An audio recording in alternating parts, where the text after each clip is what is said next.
Bonjour. Après Tunis, Istanbul et Paris, Marrakech abrite aujourd'hui la quatrième réunion du groupe des Amis de la Syrie, une réunion qui rassemble plus de 100 pays arabes et occidentaux, également des organisations internationales, mais aussi les représentants de l'opposition syrienne. On en parle ce matin avec Pierre Piccinine. Pierre Piccinine est historien, politologue, il est professeur d'histoire et de sciences politiques à l'École européenne de Bruxelles. Pierre Piccinine, bonjour.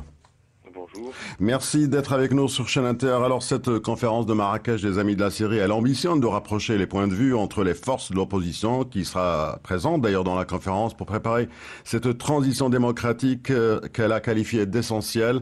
Est-ce qu'aujourd'hui, justement, cette opposition est rassemblée et unifiée? Il me semble oui, et de plus en plus, notamment avec la réunion de ce qu'on appelle maintenant la coalition, la coalition nationale syrienne. Alors au départ, le Conseil national syrien avait été très très critiqué, il était dominé par les frères musulmans, même si les frères avaient fait des ouvertures en laissant la place de président d'abord à un kurde et ensuite à un chrétien, qui est toujours en place maintenant, Georges Sabra. Mais tout de même, les frères occupaient une place trop importante et certains courants, notamment de la gauche, n'étaient pas assez représentés. Maintenant, avec cette coalition qui a été annoncée à Doha, on a véritablement, je pense, un groupe politique qui représente de manière très légitime l'ensemble de la société syrienne. Alors justement, on parle beaucoup de transition démocratique après le départ de Bachar al-Assad. Quels sont les principes fondamentaux que doit justement respecter cette transition? C'est la préservation de l'intégrité territoriale de la Syrie, mais aussi renforcer cette entente nationale. Oui, je crois que l'entente nationale, enfin, jusqu'à ce stade, elle est possible. On avait beaucoup parlé à un certain moment de la Révolution, je dirais pas tout à fait au début, mais quand la Révolution a commencé à s'armer, on avait beaucoup parlé de guerre civile, et parfois j'entends encore cette expression sous la plume je la lis sous la plume de certains analystes. Je ne suis pas du tout d'accord avec cette idée. Il n'y a pas encore, je dis bien pas encore, de guerre civile en Syrie. Je pense au contraire même que le gouvernement, par son attitude extrêmement répressive, parce qu'on est vraiment dans des extrémités inimaginables. J'étais 6 fois en Syrie et là 3 fois à Alep depuis le mois de juillet, depuis le début de la bataille d'Alep, et la répression est abominable. Donc par son attitude, le gouvernement a réussi, je crois, justement, à fédérer assez bien la population contre lui, même s'il a encore certains soutiens, mais qui sont très minimes et qui viennent surtout de gens dans toutes les communautés qui sont membres du parti Baas. Mais la majorité de la population est maintenant plutôt fédérée contre le gouvernement, et donc il ne serait pas difficile de maintenir l'unité nationale. Depuis très longtemps, les Syriens vivent en communautés séparées pour plein de raisons, notamment religieuses, mais dans la bonne entente et sans qu'il y ait eu jamais en Syrie véritablement, en tout cas depuis qu'on a un État moderne, d'opposition armée, violente, comme on a pu en connaître par exemple au Liban. La Syrie peut vivre dans l'unité nationale, et je crois que cette coalition pourra le permettre si elle arrive au pouvoir, bien sûr. Alors sur le terrain, les troupes de Bachar al-Assad ont été évincées des régions frontalières au nord et à l'est. Elles sont lises à Alep. Bachar al-Assad est désormais contesté à Damas même. Est-ce que les redoutables capacités militaires dont il dispose encore lui permettent justement de retarder une chute pourtant inéluctable? Alors, je ne sais pas si cette chute est inéluctable. Je suis Tout le monde l'annonce. Écoutez, je suis très très pessimiste parce que la révolution syrienne n'est pas aidée. Je pense qu'il faut mettre un terme à ce grand fantasme qui circule un peu partout, selon lesquels la révolution syrienne recevrait des quantités d'armes importantes de l'étranger et pourrait vaincre le régime. En fait, sur place, en tout cas à Alep et également dans d'autres régions, au mois de mai, c'était un petit peu, il y a un peu plus de temps, j'avais constaté que les rebelles ou les révolutionnaires sont vraiment très pauvres en armes.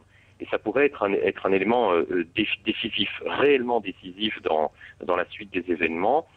parce que parfois ils partent au combat avec seulement quelques chargeurs de Kalachnikov à disposition et à un certain moment ils manquent de munitions et doivent abandonner leur position, doivent reculer. Je l'ai constaté à plusieurs reprises, j'étais avec eux sur les lignes de front à Alep notamment. Et donc, de temps en temps, il y a un ballon d'oxygène. On prend une caserne du gouvernement dans lequel on trouve des armes. Ça permet de tenir quelques semaines, mais après, il faut à nouveau prendre une position, une base du gouvernement pour se réarmer, parce qu'il y a très très peu d'armes qui viennent de l'extérieur, à part dans la région d'Idlib où des armes passent par la frontière libanaise, mais c'est assez rare dans le reste de la Syrie. En tout cas, à Alep, les armes font cruellement défaut. Récemment, en prenant 2 bases de l'armée régulière, une près de Damas et une dans le nord d'Alep, les rebelles ont pu mettre la main sur quelques missiles sol-air qui leur ont permis de commencer à se défendre de l'aviation, mais ces réserves ne sont pas inépuisables du tout, donc ça ne va pas durer très longtemps. Donc voilà, en contrepartie, le gouvernement, lui, dispose d'arsenaux très très bien fournis.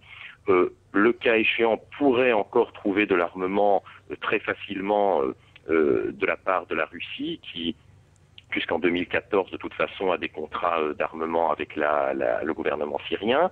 Et il faut bien savoir qu'actuellement, le gouvernement syrien n'a pas encore mobilisé tout son potentiel militaire. Les troupes spéciales, notamment les divisions spéciales de blindés et la garde présidentielle sous le commandement du frère de Bachar al-Assad, Maher, ne sont pas encore intervenus. Donc, alors que les rebelles, eux, ont jeté toute leur force dans la bataille. Donc le gouvernement syrien, militairement, a la main et la très haute main.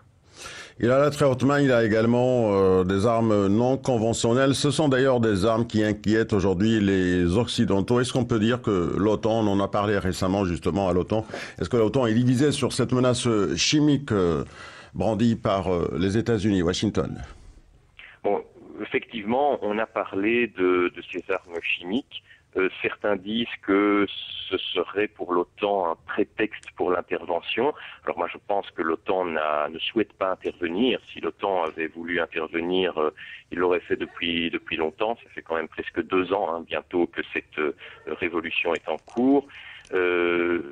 D'autre part, bon, il est vrai qu'il y a le veto russe qui empêche peut-être une intervention officielle de l'OTAN, mais l'OTAN aurait au moins pu fournir des armes. Certaines frontières syriennes sont très poreuses, je pense à l'Irak notamment, et puis l'OTAN a ses alliés dans la région, la Turquie ou la Jordanie, donc il n'est pas impossible de fournir des armes, ce qui n'a pas été fait. Maintenant, ces armes chimiques, n'oublions pas que c'est le régime lui-même qui en a parlé, qui a brandi la menace en premier.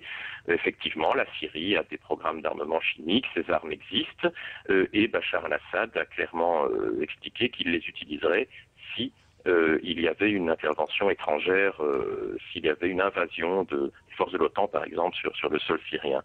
Moi, je ne pense pas que le régime puisse les utiliser sur son territoire, parce que la plupart des conflits... Mais s'il est aux abois.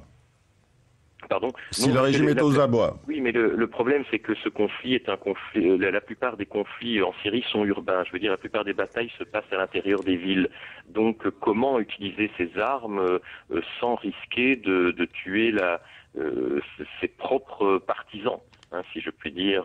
Ça, c'est la première question.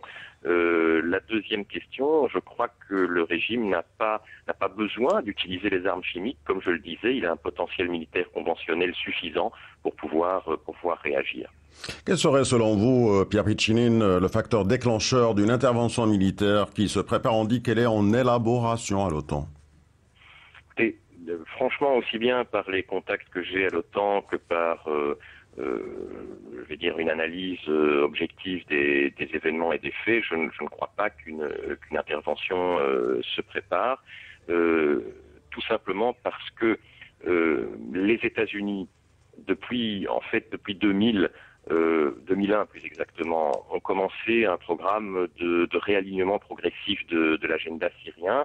Il y a eu toute une série de pressions, on ne va pas les détailler, ce serait un petit peu long, mais qui ont été exercées sur la Syrie. Et en revanche, il y a eu des mains tendues, notamment à travers la Turquie, à travers l'Arabie Saoudite, des traités diplomatiques, des accords économiques qui ont été passés. Et Bachar al-Assad a chaque fois très bien réagi du point de vue états-unien, bien sûr. Il a accepté chaque fois de saisir les mains tendues. Il a bien compris qu'il y avait là une politique de la carotte et du bâton et que la Syrie n'était plus en mesure de se confronter aux États-Unis. Donc cette révolution vient bouleverser une politique de lent réalignement de l'agenda syrien et mène à une inconnue. Vous avez vu que les États-Unis ont reconnu tout récemment la coalition élargie et l'armée syrienne libre, mais a condamné une des composantes importantes des combattants sur le terrain, qui est le front al-Nosra, Jabhat al-Nosra, qui est considéré par les États-Unis comme une menace islamiste terroriste, était placé sur la liste noire. Donc les États-Unis se disent on va peut-être vers une inconnue avec cette révolution, avec cet après-Bachar s'il devait y en avoir un, et mieux vaut continuer avec ce cheval, Bachar al-Assad, qui sera affaibli par cette révolution et donc plus malléable. Je ne crois pas qu'il y ait du tout d'intervention, de volonté d'intervenir de la part des États-Unis, ni en Europe non plus, où il n'y a pas d'intérêt particulier à intervenir en Syrie, c'est très cynique.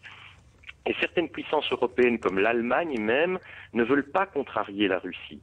L'Allemagne est sortie du nucléaire, a besoin d'une énergie fossile de plus en plus importante, et donc s'est tournée depuis quelques années déjà très clairement vers la Russie et a besoin de très bonnes relations avec le géant gazier et pétrolier russe, et n'a pas aucun intérêt à aller contrarier Vladimir Poutine dans sa politique au Proche et au Moyen-Orient. Or, pour la Russie, la Syrie est derrière une ligne rouge, ça fait partie de l'espace d'influence anciennement soviétique, et Vladimir Poutine, qui essaye de rebipolariser la planète, de rendre à la Russie son statut de puissance mondiale, ne laissera pas l'OTAN intervenir en Syrie, ça c'est très clair. Alors justement, quand Washington fait planer cette menace justement chimique, est-ce que sur les armes chimiques on peut dire que les Américains savent que les Russes ont les mêmes lignes rouges qu'eux?